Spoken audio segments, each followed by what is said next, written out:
2145. Proyecto 40. Disfruta con nosotros una buena taza de café. Uno casi puede predecir que va a aumentar en los homicidios y la violencia. Es que allí está también hospedado un líder del cártel del Golfo. Entonces realmente iban sobre él. Nuestra cifra negra en periodos vacacionales, si bien ha bajado, no deja de ser significativa. El debate internacional entre Occidente está precisamente basado sobre el tema de la inequidad de ingresos. El mejor debate y un sofisticado análisis con la información de primera mano la degustamos con una buena taza del primer café.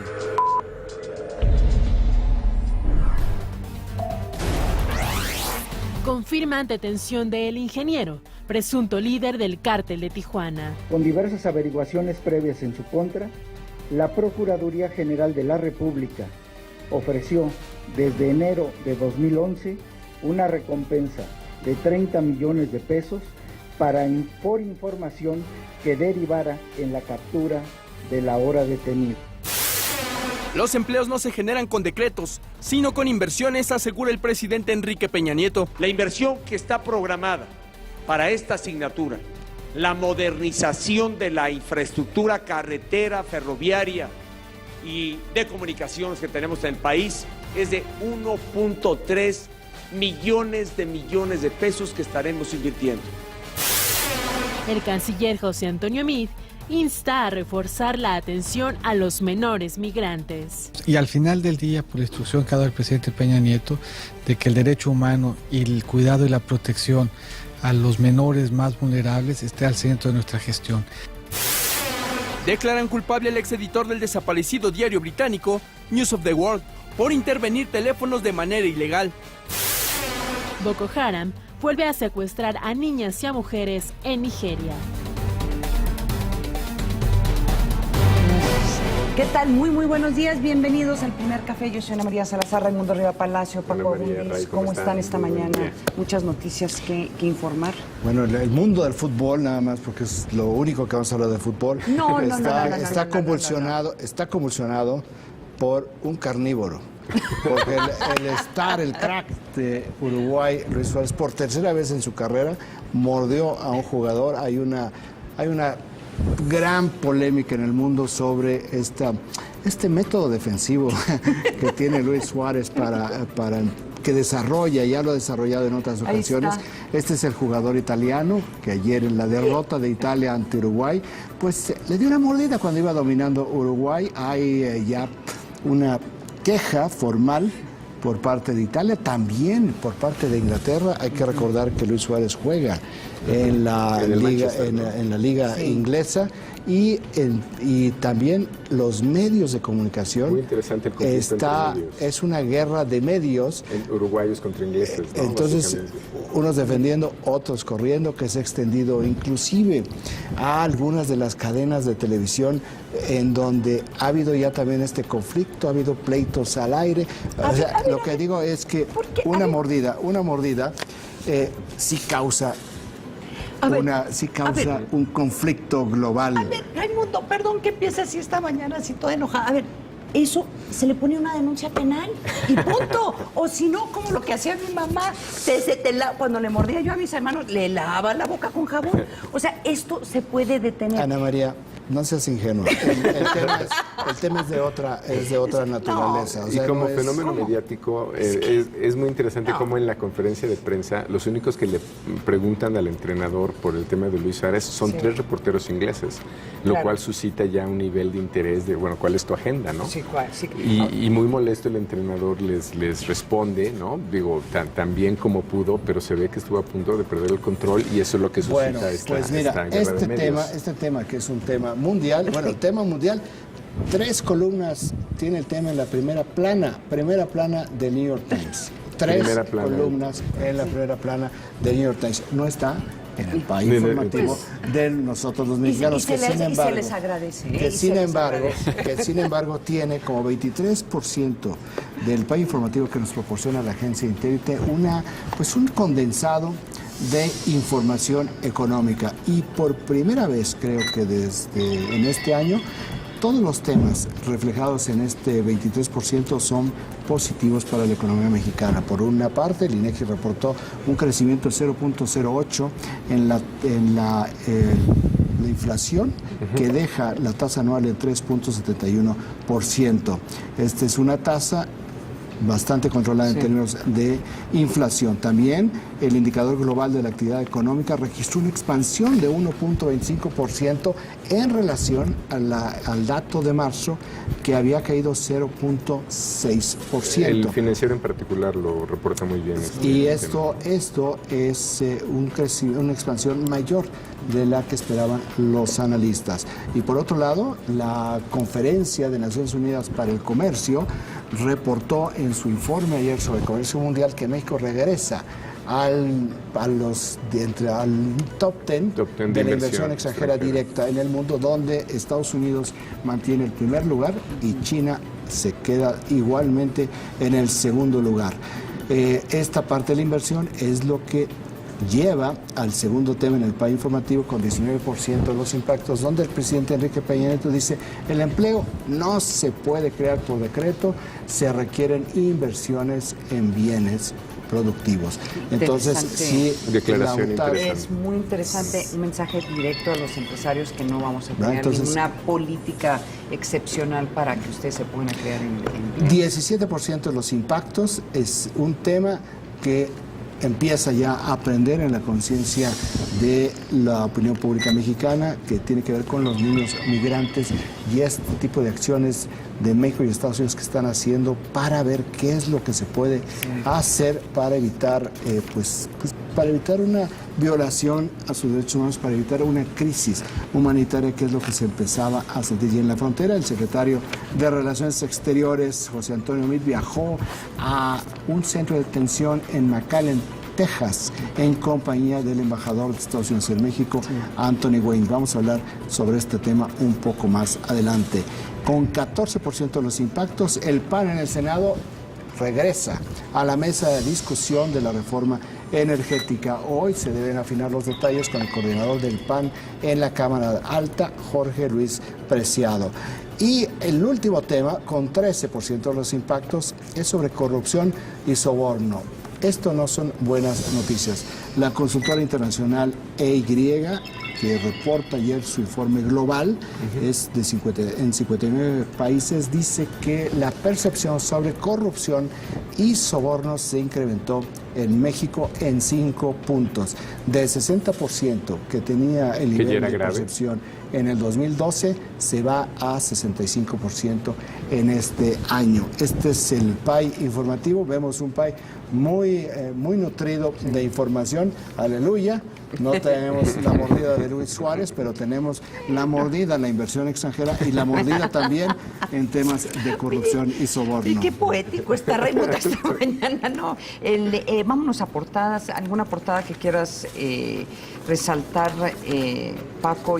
El Universal trae en portada una investigación que está llevando a cabo Estados Unidos, donde están investigando por narco o por contactos por cooperar con el crimen organizado a 2,000 agentes mexicanos. En 6 años, solo 154 funcionarios bajo sospecha fueron sentenciados. Entonces, este tema entre no solamente la posibilidad de que haya un número importante de funcionarios públicos que estén vinculados a narcos, según la perspectiva de Estados Unidos, pero el tema que es otro tema, el número relativamente poco de funcionarios que han sido condenados por este delito, y como sabemos, mucho de estas condenas pues se están revirtiendo porque en las apelaciones o cuando están pidiendo amparos pues los están dejando libres. Sí, la forma en que lo reporta el Excelsior me parece interesante, porque es un tema que ya lleva varias semanas, y es reportar que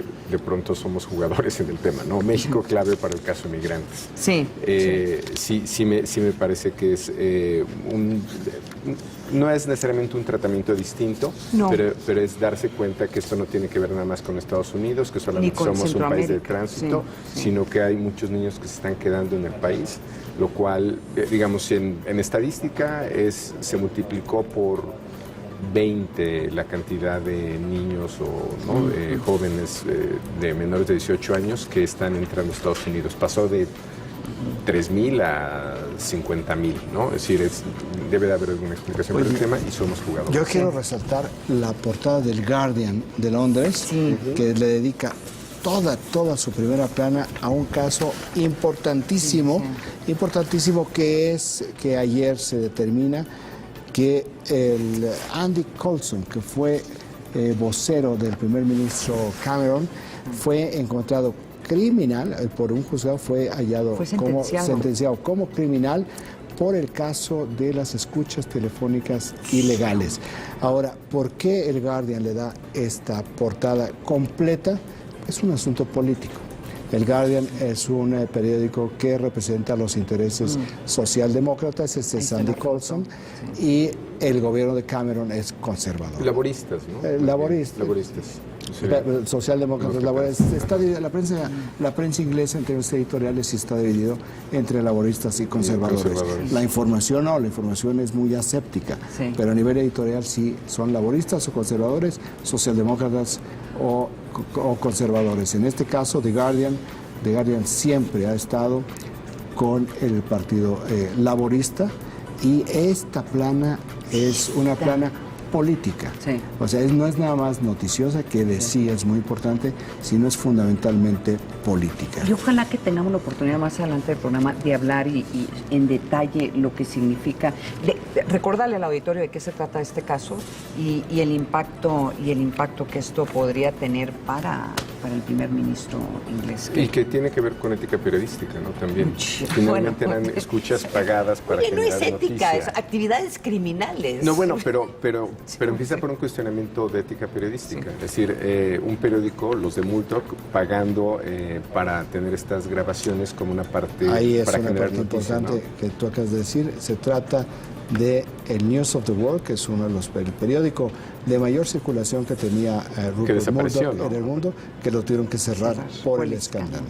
¿No? Oigan, en el país algo no resalta, y a lo mejor porque fue ayer, porque no vi la portada de ayer, el hecho de que parece que la infanta no solamente ya le abrieron la investigación, parece que ya está. Es que es una nota vieja de varios días. Sí, pero ahora está empezando a pegar y se está empezando a escuchar más en los medios, particularmente en los medios internacionales. Ya lo están retomando, ya lo retomó la BBC, ya lo retomó el New York Times. Entonces es esa idea de que pues la razón por qué hubo esta transición tan repentina de rey a rey, ya tenemos el rey Felipe VI, es un poco porque estaba esta eventualidad, y el gran cuestionamiento es que si también al rey lo van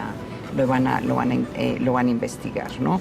Pero él tiene fuero, ¿no? Que era el gran debate. Pues ese es el gran debate, para que veas, por qué tiene fuero.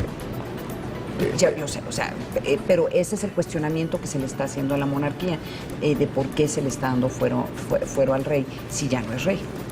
Ahora, más allá del tratamiento de la noticia, era algo que señalabas ya, ¿no, Raimundo? El timing de el destronamiento del rey para dar lugar a este proceso legal. Sí, ¿Qué hubiera pasado? El problema que mantenerse el rey Juan Carlos en el trono le hubiera estallado en las patas de la silla monárquica el escándalo de su hija, en el cual él, si bien no está directamente involucrado, pues tiene tanta cola en materia de conflictos de interés y de aspectos relacionados con escándalos de su vida privada que iba a arrastrar a la corona española. Por eso el que no salga en el país me parece interesante, más allá de que sea una nota vieja. Es que sí salió. Sí, pero más allá de que sea una nota vieja. Pero espérate, pero más allá de que sea una nota vieja, que no este tipo que no le están dando seguimiento. Pero tipo de escándalos en México le estarían dando, aunque sea, declaró el primer ministro esto, hubo declaraciones, le dan seguimiento. La prensa internacional no trabaja sobre dichos. El hecho de que el país no lo traiga hoy no significa que no exista.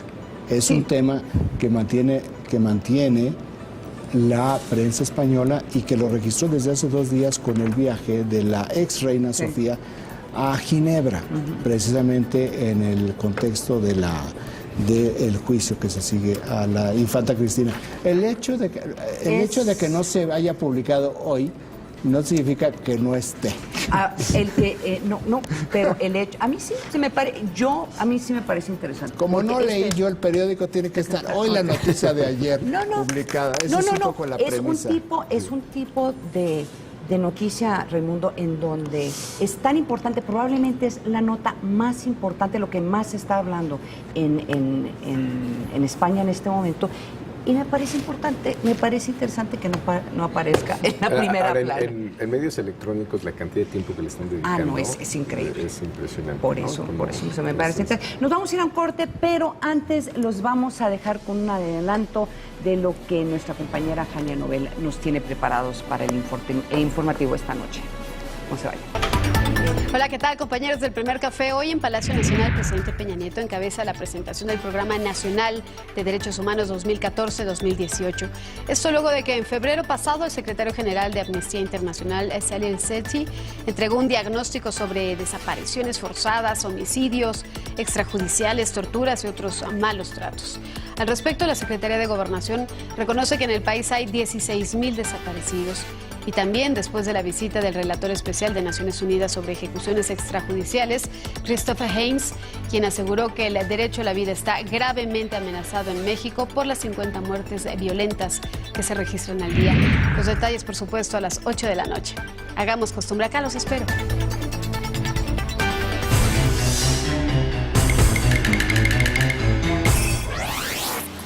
Robo de vehículos en México. 56,626 unidades robadas en los primeros 4 meses del año. 17,190 con violencia y 39,436 sin violencia. El dato útil para comentar en el café.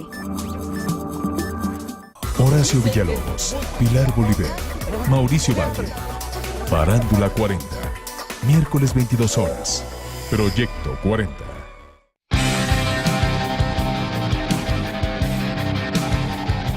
La gente está harta, mucha gente, del secuestro, de la extorsión, de los robos. Cuando la violencia entre las bandas está alcanzando un clímax por los propios golpes recibidos. Las armas que se han levantado apuntan hacia un objetivo: el poder.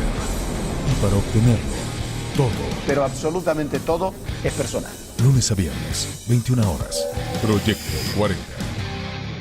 Un sueño que pronto se convirtió en una pesadilla. Un asunto muy oscuro. Viernes 22, 30 horas. Proyecto 40. México, capital ecológica del mundo. Representantes de más de 70 parlamentos de diferentes países se reunieron en la Cumbre Mundial de Legisladores este 6, 7 y 8 de junio para discutir propuestas que procuren un consumo más racional de los energéticos, contribuir a resolver el problema del cambio climático y evitar el deterioro de bosques, ríos y lagos. Se firmaron acuerdos que protegerán mejor el medio ambiente en todo el mundo. Cámara de Diputados, Senado de la República, 62ª legislatura. Hey, I'm Rick Dale, and I'm inviting everyone out there to watch Proyecto 40 and the American Restoration. Viernes, 22 horas. Proyecto 40. La Copa del Mundo también se juega fuera de la cancha. Alta definición. Los sábados de junio, 20 horas. Proyecto 40. Conoce al jabalí detrás del fango. Todo sobre animales. Wally, el jabalí. Fusión salvaje. Miércoles 19 horas. Proyecto 40. Ciudadano es ciudadano, con todas las diferencias. Con la pasión que vivimos día con día. Con todo lo que nos hace creer en los que ya no están y en los que triunfan. En los que tienen la libertad de luchar por un mejor país y en quienes disfrutan de la vida. Este movimiento es de todos. Movimiento Ciudadano. Todos los días suceden acontecimientos que cambian el rumbo de nuestro país. Infórmate de lunes a viernes a las 18:30 horas en Informativo 40 con Lili Telles. Alberto Barranco y Cintia Francesconi te hablarán del ser humano detrás de la leyenda urbana. Sábado 21:30 horas. Proyecto 40. Chiapas nos une su grandeza, nos une los colores del plumaje del quetzal. Chiapas nos une nuestras lenguas, nos une que en el viento se respira hermandad. Hablar de política es su pasión. Contrastes 40. Todos los miércoles 23:30 horas. Proyecto 40.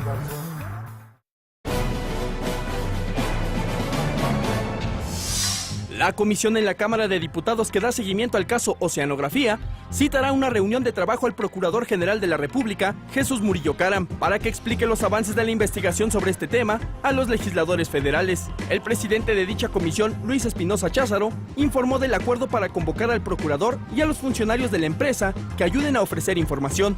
El legislador adelantó que la visita del procurador podría llevarse a cabo el próximo martes 1 de julio, aunque aclaró que estará sujeto a la agenda del titular de la PGR. Regresamos con nuestros analistas a la mesa de El Primer Café. Y Raimundo, has escrito mucho sobre el caso Oceanografía. ¿Por qué el gobierno federal está, particularmente el procurador, está en esta posición de seguir insistiendo que no hubo algún acto criminal por parte de funcionarios de Pemex? Hay que separar el gobierno federal del Procurador General de la República. Ok. ¿No? Sí. Primer matiz, PGR. Pues toda la investigación, desde que estalló este escándalo con la inhabilitación de Oceanografía a mediados de febrero, ha sido, y lo han declarado funcionarios mexicanos con toda precisión hasta este momento, que es un asunto entre particulares, sí. entre Oceanografía, su principal accionista, Amado Yáñez Osuna, y Banamex. Ahora, se ha reducido a este nivel. Bueno, visto en el contexto actual de la investigación, sigue siendo un asunto entre particulares. Ahora, ya este es como la segunda precisión para ir entendiendo el caso, que es muy complejo.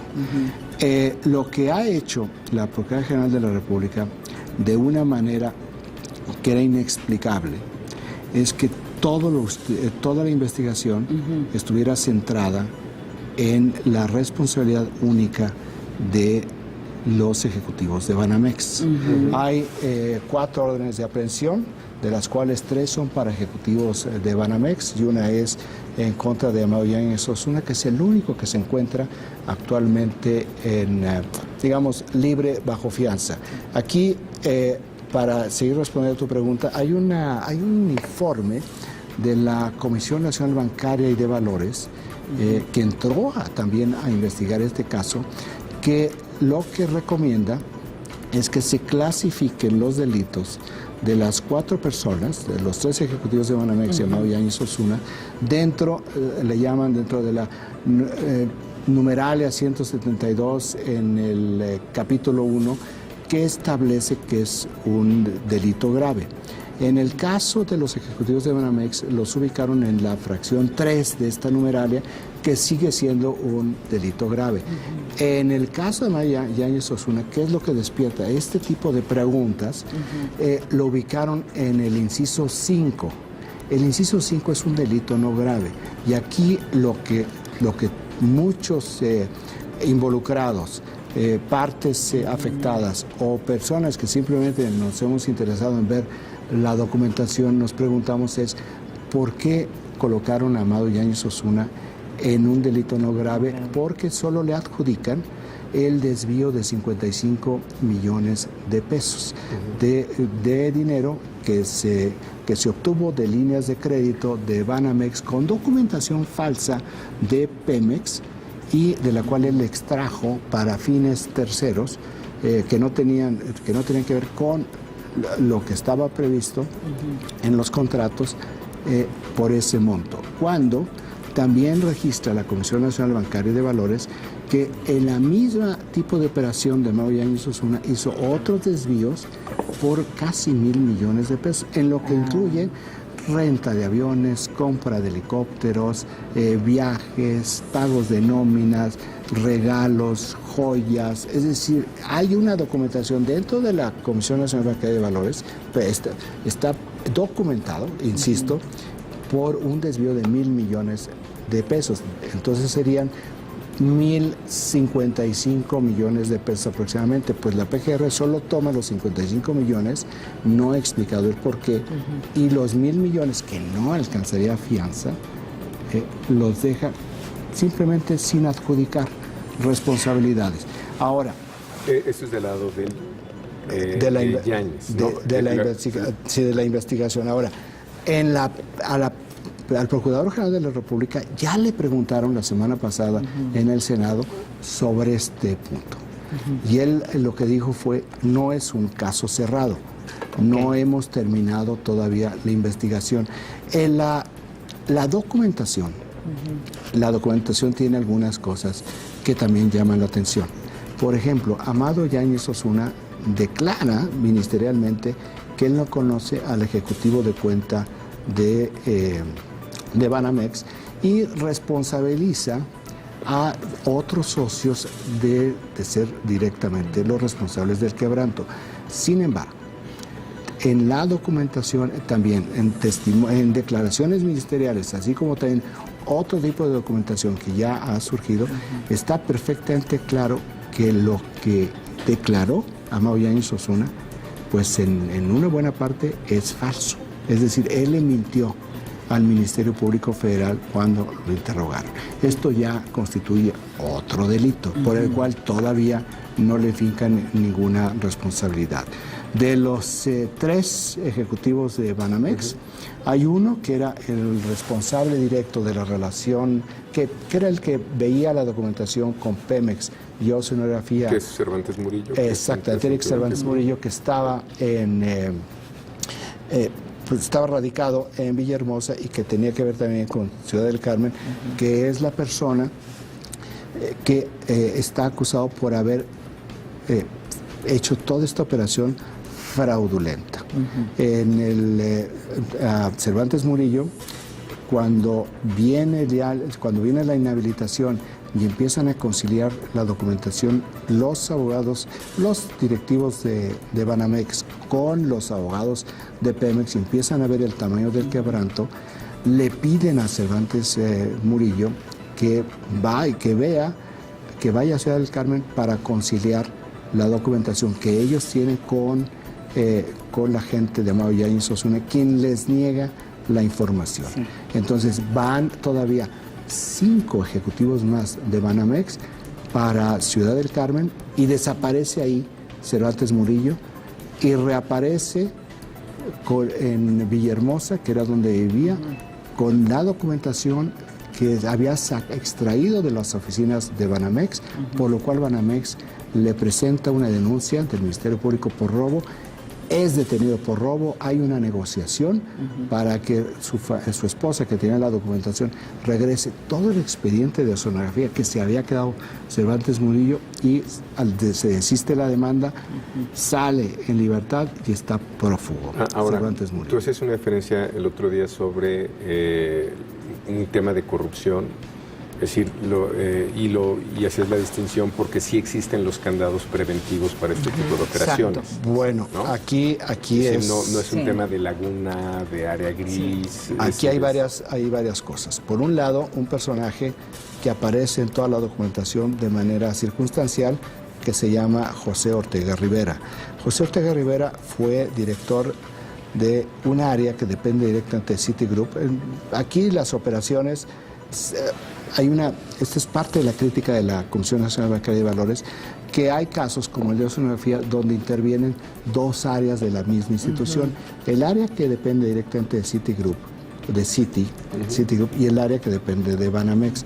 Aquí el área en la cual manejaba toda la relación empresarial con Oceanografía era el área que le llaman de Channel Finance, que depende de Citigroup. Channel Finance es un canal de descuento, es una de las diferentes ramas que tienen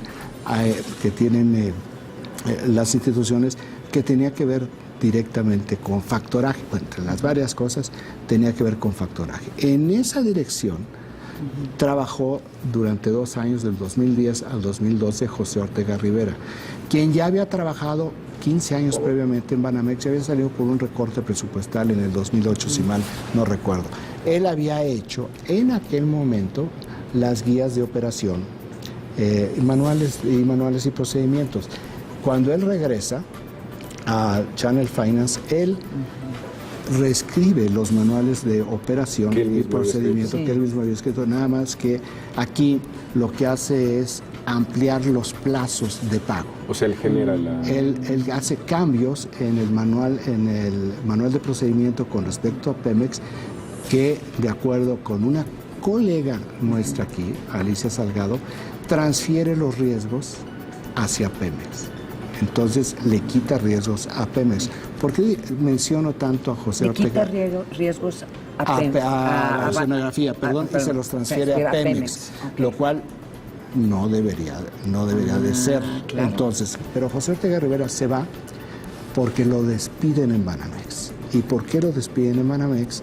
Porque le descubren que durante estos 2 años hubo depósitos a las cuentas de su esposa y de su madre por más de $1 millón, por cuando menos $1 millón por parte de Oceanografía, que también compra una camioneta de lujo y es la que él utilizaba para movilizarse. Entonces, cuando ellos ven este conflicto de interés, dicen, pues se tiene que ir, pero no modificaron los controles, no modificaron los procedimientos ni fortalecieron los controles internos. Eric Cervantes Murillo fue contratado por él directamente. Él llega en el 2011 a Banamex, contratado por José Ortega Rivera. José Ortega Rivera lo despiden y 2 meses después era asesor financiero de Oceanografía. Entonces, lo que le estoy platicando es una gran historia sobre un caso que tiene tantas aristas y tantas ramificaciones que es muy difícil poder resumir y explicar en unos cuantos minutos. Porque además es un caso armado de muchos años. Sí. Por lo que estás diciendo. O sea, es una planeación bastante logísticamente complicada y estratégicamente. Sí, y la investigación de la PGR, que es, por ejemplo, algo que están quejándose en el Congreso y en el Senado, es que ¿por qué se reduce únicamente a un periodo del 2013? A ver, yo te pregunto entonces, porque viendo lo que está pasando, la parte de la investigación en Estados Unidos, tú ya nos habías comentado también que en Estados Unidos Citibank está llevando a cabo su propia investigación. Bueno, de ahí viene, ¿no? Originalmente. Sí, pero hay varias cosas, sí. Pero tienen una investigación penal en donde yo me imagino lo que van a hacer en este tipo de casos es van a agarrar a alguno de los testigos o personas que podrían tener que enfrentar algún juicio penal y decir, denos la información. O sea, nosotros vamos a usar tus declaraciones porque nos vamos a ir contra los grandes. Y hasta mismo Citibank le conviene poder decir que la corrupción viene desde Pemex. Entonces, las presiones que va a haber en Estados Unidos y lo que van a tratar de buscar son testigos que los lleve a poder hacer y buscar una acusación contra Pemex. Yo supongo que Banamex y Citigroup están muy molestos con el procurador porque todo se lo están adjudicando a sus ejecutivos. Que se puede decir que tuvieron fallas en sus controles internos, no hay ninguna duda que hay fallas en los controles internos. Que ellos sean los únicos responsables de este quebranto, es un quebranto por más de 5,000 millones de pesos, no es algo que dicen, aquí hay una responsabilidad compartida y no es únicamente ejecutivos de Banamex, sino tenía que haber personal de Pemex involucrado.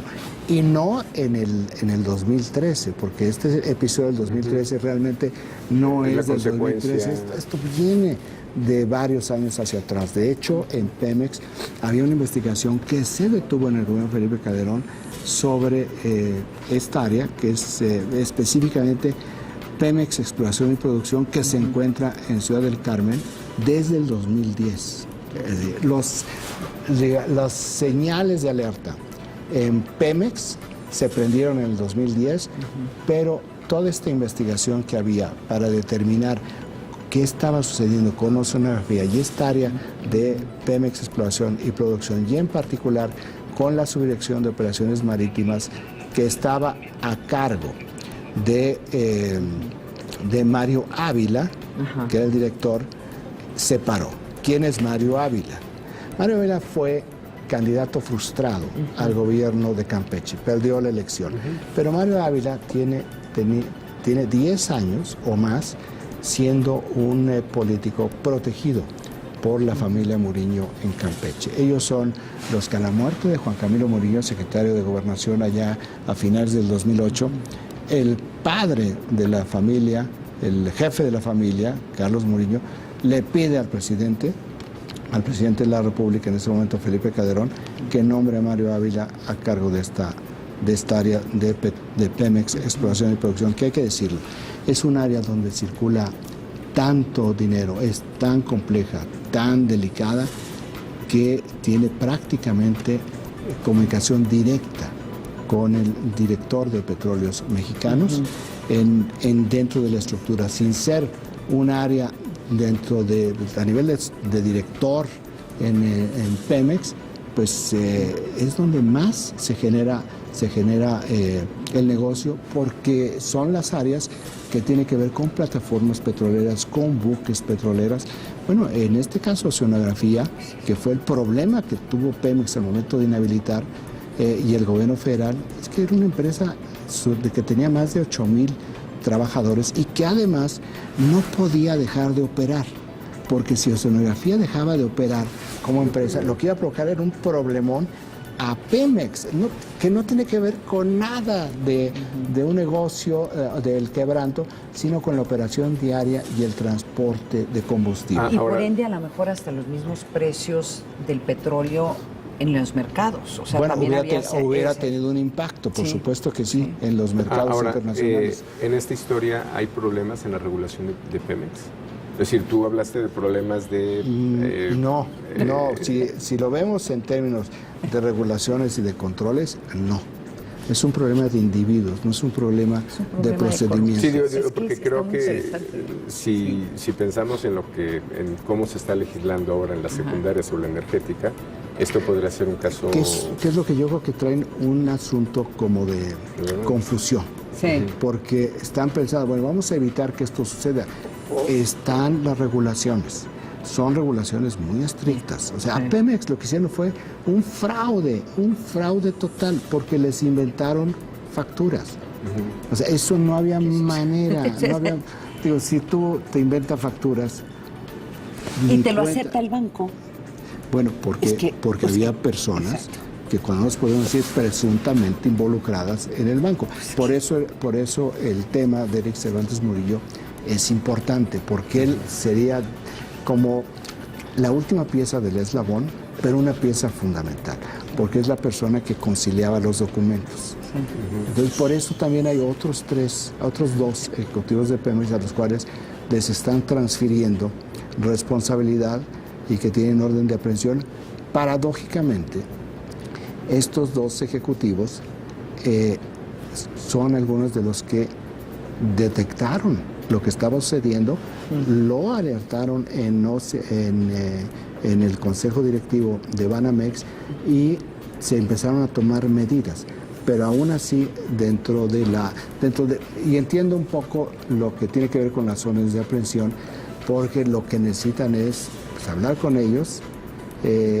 Ya hicieron una primera declaración, después viene la orden de aprehensión, hablar con ellos y tratar de entender toda esta maraña en la cual es muy complejo en el caso de Banamex, porque se cruzan las dos áreas de la institución financiera, y la manera como se cobraba Pemex era por factura. Entonces ir determinando qué factura corresponde a qué, o cuál factura, cuál cobro tiene una irregularidad, pues está haciendo una tarea de arqueología financiera. Cada institución en sí misma no hubiera sido violable, digamos.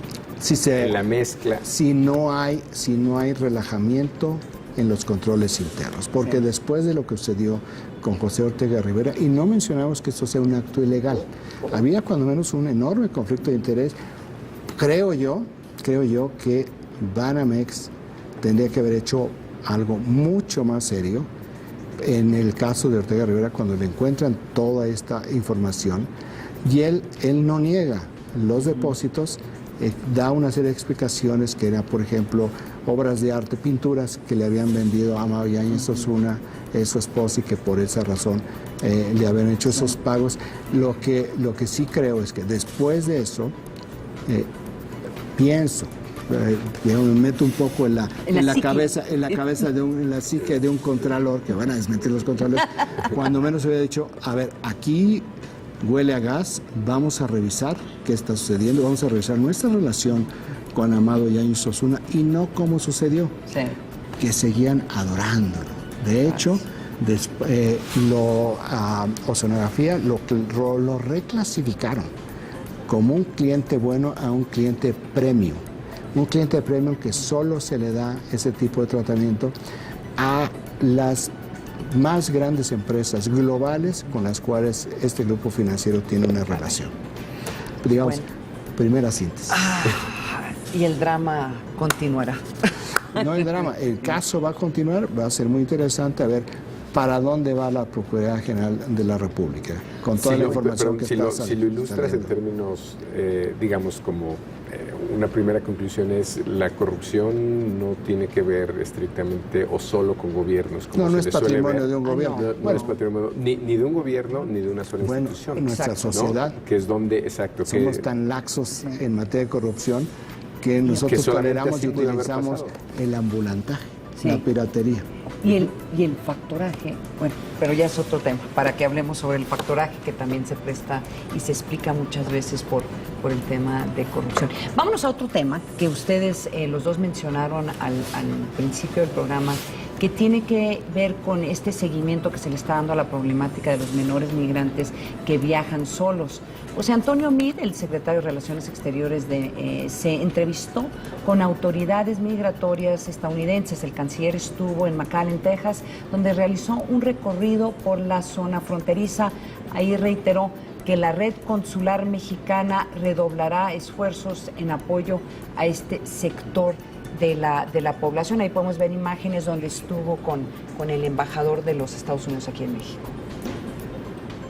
Y al final del día, por la instrucción que ha dado el presidente Peña Nieto, de que el derecho humano y el cuidado y la protección a los menores más vulnerables esté al centro de nuestra gestión.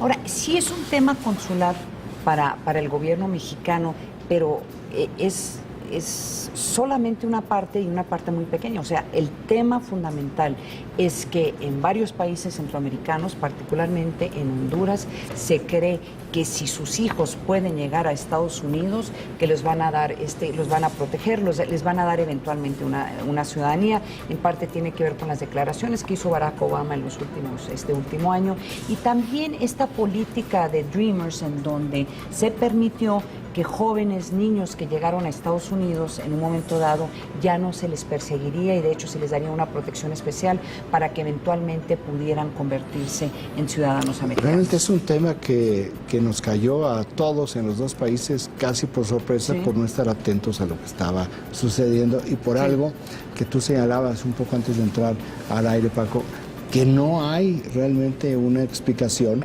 todavía hoy de qué es lo que sucedió.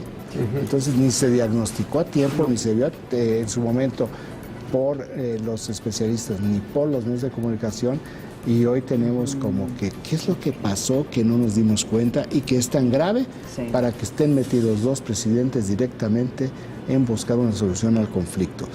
Lo que es cierto es que las alarmas vienen desde hace un par de meses, tal vez no de esta magnitud.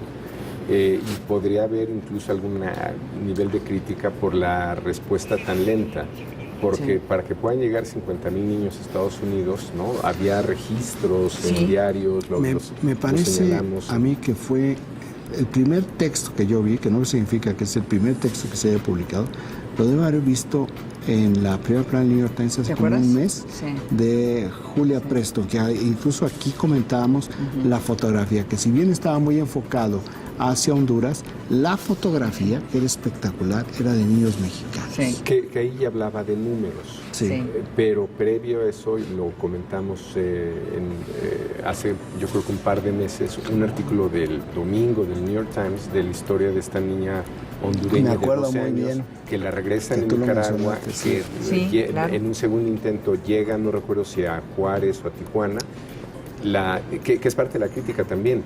No la mandan al DIF como indica el protocolo, la mandan a un centro de detención y aparece suicidada al día siguiente. Primera plana, es decir, en ese momento no era un tema de números, era fenómeno, un caso, una historia. Sí. Yo creo que los números empiezan a reportar un poco después, pero podría haber algún nivel de crítica porque esta respuesta no ha sido tal vez acorde. Y ahora de nuevo los republicanos están retomando el tema y están diciendo, si tantos niños pueden entrar por la frontera sur, ¿qué más va a entrar? O sea, ya lo están retomando como hay que endurecer la frontera, cuestionando la reforma, que no lo va a haber una reforma migratoria, por lo menos en este año, en Estados Unidos. Entonces, los republicanos, qué curioso, ¿no? En lugar de verlo como una situación humanitaria que hay que tratar de resolverlo, no, están diciendo, aquí hay un problema en la frontera y si niños pueden entrar, pues también pueden entrar terroristas, está entrando droga, está entrando todo tipo de ahora, lo que tú llamas un tema de percepción tiene algún sustento, ¿no? Sí. Lo que decía Ross Douthat en este artículo del Weekly, del New York Times, que me parece que es la única explicación que yo he encontrado más o menos razonable, es que si Obama manda la señal que a partir de niños que han llegado a partir de 2007 no tienen amnistía, lo que están leyendo los centroamericanos tal vez es sensato. Bueno, antes de irnos a un corte, les tengo que comentar que todos los que trabajamos en Proyecto 40 y Luis Armando Melgar, enviamos nuestras más sentidas condolencias a nuestro compañero y amigo Oscar Mario Beteta por el sensible fallecimiento de su señora madre, Graciela Vallejo de Beteta. Que descanse en paz. Nos vamos a un corte.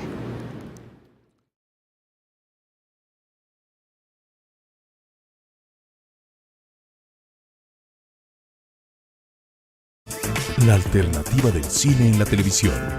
Cinema 40. Lunes a viernes, 15 horas. Proyecto 40. Chiapas nos une su grandeza, nos une los colores del plumaje del quetzal. Chiapas nos une nuestras lenguas, nos une que en el viento se respira hermandad, hermandad. Conoce los titulares del día una noche antes. Es la de 8. ¿Cuál es? La mía. No, la mía. No, la mía. Jueves, 21:45 horas. Proyecto 40. Ellos cuentan las historias. Ellos ponen el precio a esas historias. El precio de la historia. Jueves 22 horas. Proyecto 40. La cultura y la sociedad toman la palabra en La Entrevista con Sarmiento.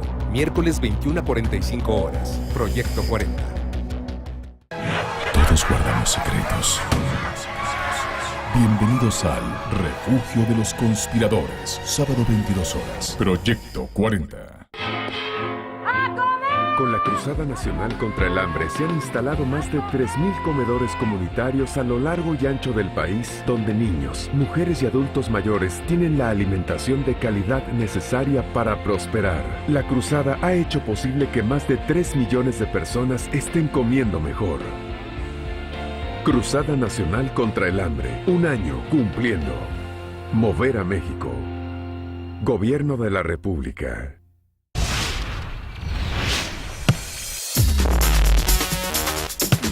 Este jueves, un instante puede hacer la diferencia. La velocidad de ejecución es la que le va a dar el éxito a la jugada. Una maniobra que solo unos pocos se atreven a intentar. Muchas veces en los partidos se dan situaciones que hay que resolverlas en un instante, en un metro. Fútbol 360 en Caleidoscopio. Jueves 17:30 horas. Proyecto 40. Oscar Mario Beteta te brinda una visión más allá de lo que hoy es noticia y mañana será historia. Visión 40. Lunes a viernes, 14 horas. Proyecto 40. Las noticias más importantes están en proyecto40.com. Dale clic al Internet inteligente.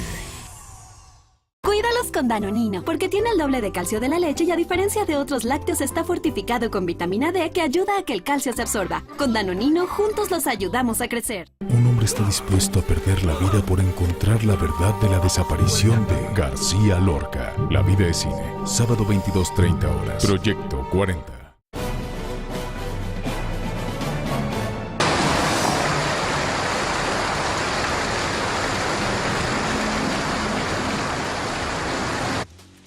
El Servicio Meteorológico Nacional informó la presencia de precipitaciones intensas.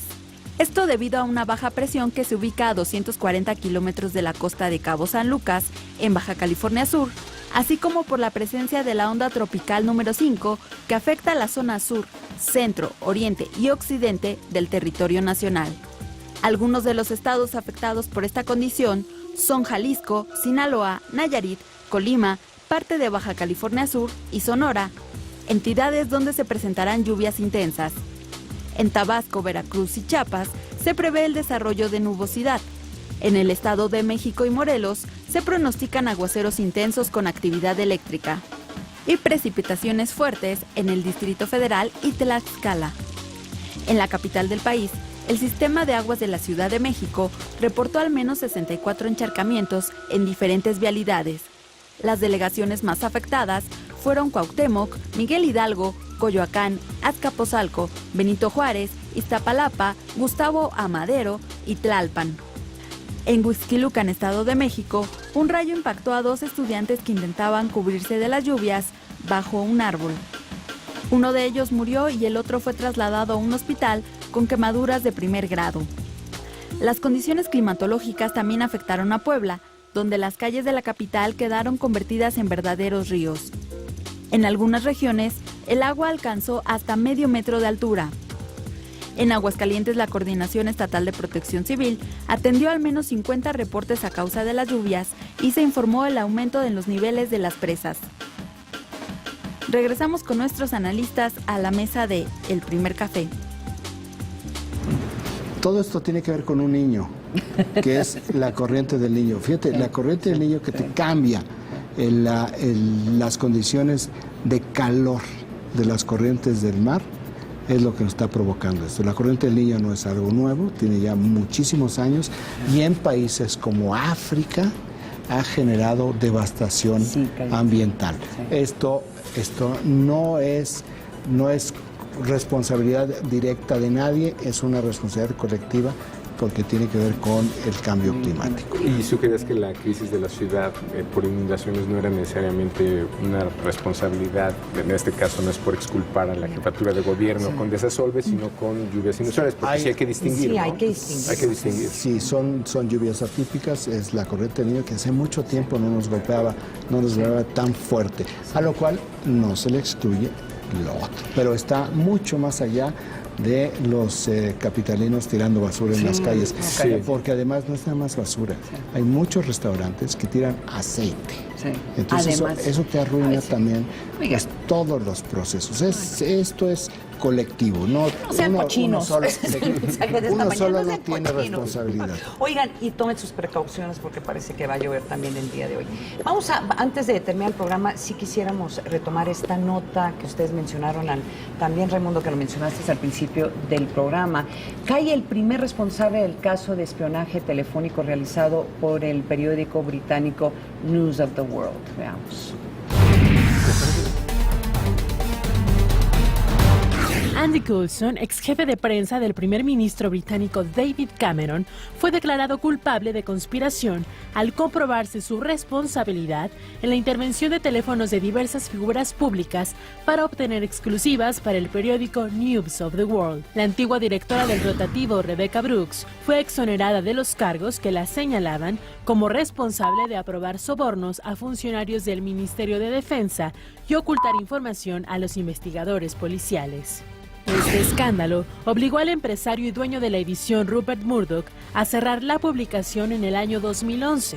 El ministro británico David Cameron pidió una disculpa pública por haber contratado a Coulson. I regret and I am extremely sorry about the furore it has caused. With 20/20 hindsight and all that has followed, I would not have offered him the job and I expect that he wouldn't have taken it.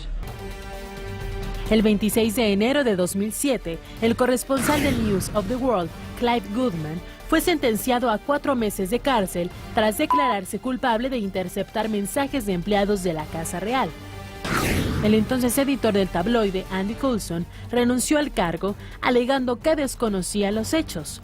4 meses después, David Cameron lo contrataría como asesor de medios.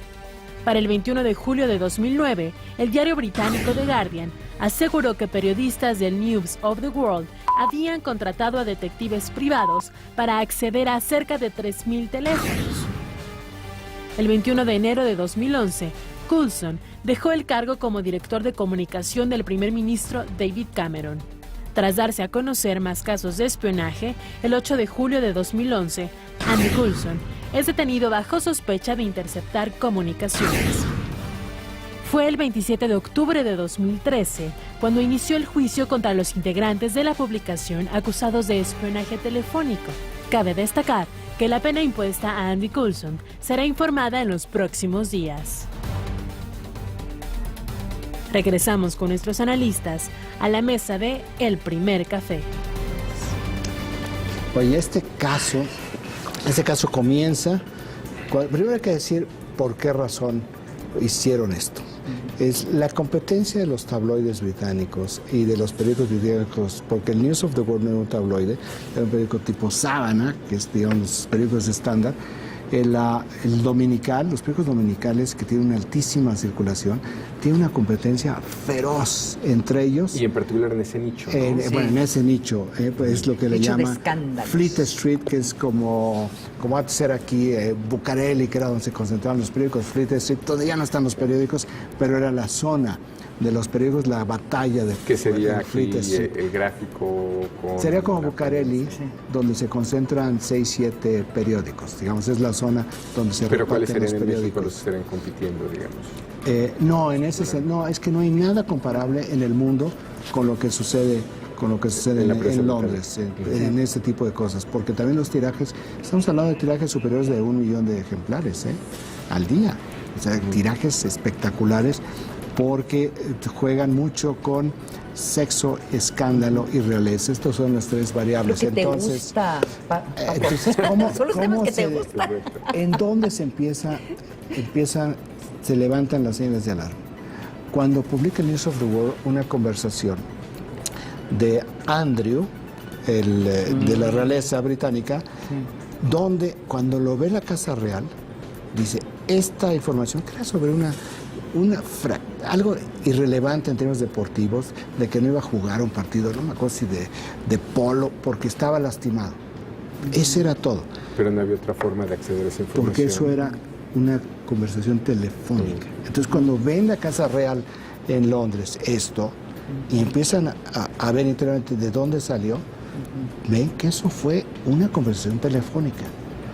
Y ahí se empieza a generar una inquietud y se reporta a Scotland Yard.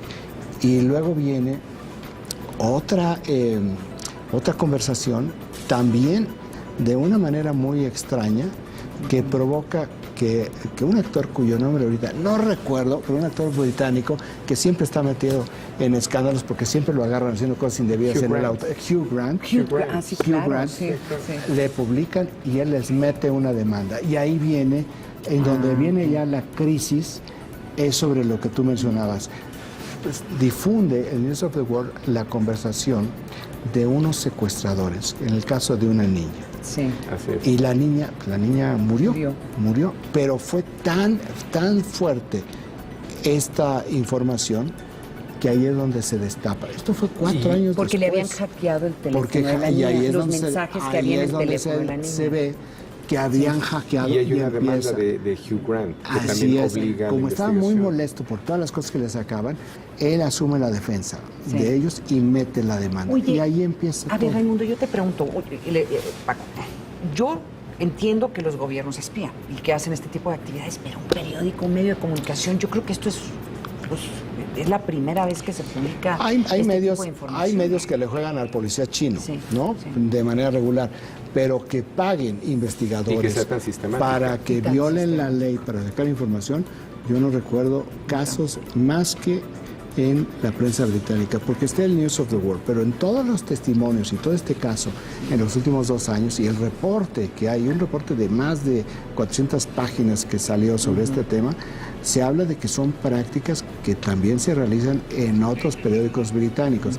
Hay otros países, como Alemania, donde existe el check journalism, donde pagan por información. Aquí algunos pagan por información, pero hacer esto, yo no tengo ningún conocimiento fuera de Inglaterra. Y habría que rescatar tal vez la parte de la justicia británica, que para sentar a un dueño de periódico, como lo citaron a él y a su hijo en el estrado a declarar, creo que es algo que hay que apreciar, ¿no? País de leyes. Se nos acabó el tiempo, de nuevo, precaución, va a llover el día de hoy. Va a llover y además vientos huracanados de 8 kilómetros por hora. Y seguramente va a haber alguna sorpresa política por ahí que les vamos a comentar el día de mañana de nuevo aquí en el Primer Café. Que la pasen bien. El consejo es no salgan, vean fútbol. No salgan, vean fútbol.